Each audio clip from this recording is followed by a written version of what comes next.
Hello bachcho, let's see the question. So the question says electromagnetic radiations of wavelength 242 nanometer is just sufficient to ionize sodium atom.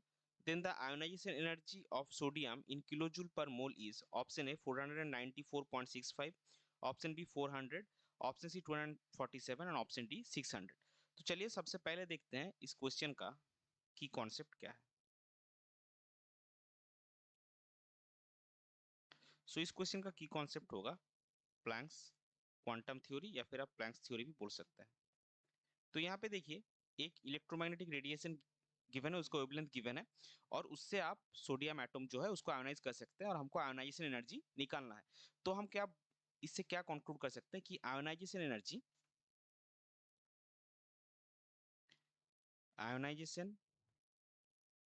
Energy is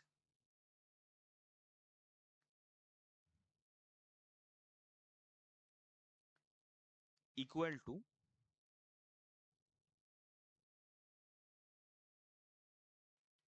the energy possessed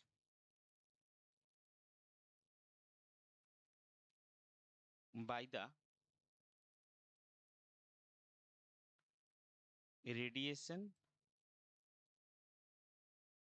of wavelength, energy possessed by the radiation of wavelength 242 nanometre.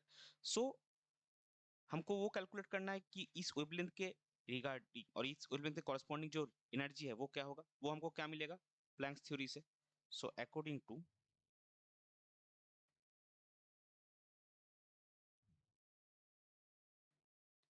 Planks theory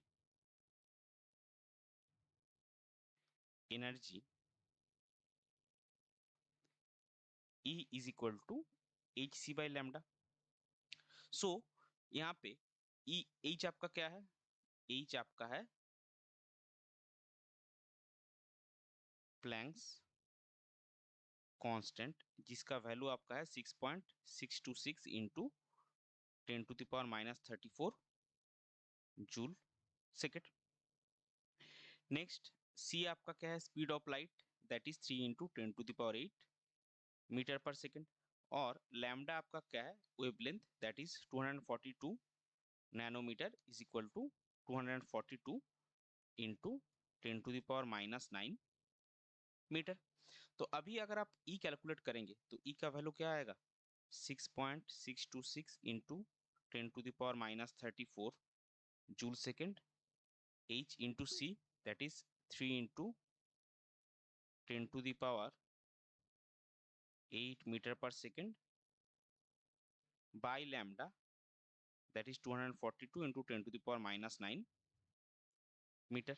और इसका value आपको मिलेगा 8.21 into 10⁻⁹ joule. 8.21 into 10⁻⁹ joule. ये हो गया आपका एक sodium atom का आयोनाइजेशन एनर्जी. सो हमको निकालना क्या है, आयोनाइजेशन एनर्जी इन किलोजूल पर मोल. सो आयोनाइजेशन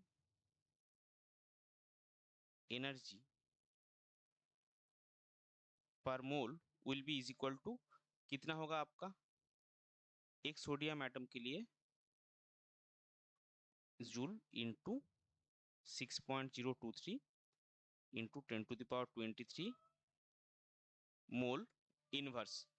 तो इसका वैल्यू आपको कितना मिलेगा, इसका वैल्यू आपको मिलेगा 494,488 जूल मोल इनवर्स यानी कि 494.49 किलो जूल मोल इनवर्स. ये हो जाएगा आपका करेक्ट फाइनल आंसर जो कि क्लोज है ऑप्शन ए का. सो इस पर्टिकुलर क्वेश्चन के लिए आपका करेक्ट फाइनल आंसर हो जाएगा option A that is 494.65 kilo joule पर मोल. I hope you understood well. Best of luck. Thank you.